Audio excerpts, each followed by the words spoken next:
আসসালামু আলাইকুম রহমতুল্লাহ। অনেক ঠান্ডা পড়তেছে, সবার জন্য দোয়া রইল।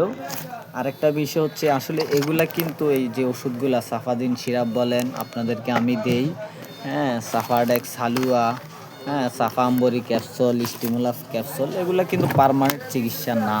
হ্যাঁ, আর হচ্ছে অনেক ভাইরা বলেন ভাই এগুলা খাওয়ার পরে কত ঘন্টা সময় পাবো, কি পাবো, এগুলা জিজ্ঞেস করেন আমাদেরকে। হ্যাঁ, আসলে ধরেন একটা গাড়ি আমি স্টার্ট করে দিলাম, এই গাড়িটা কতটুক পর্যন্ত পৌঁছবে সেটা কিন্তু যে ড্রাইভার সে যে চালায় নিবে তার উপর ডিপেন্ড করে।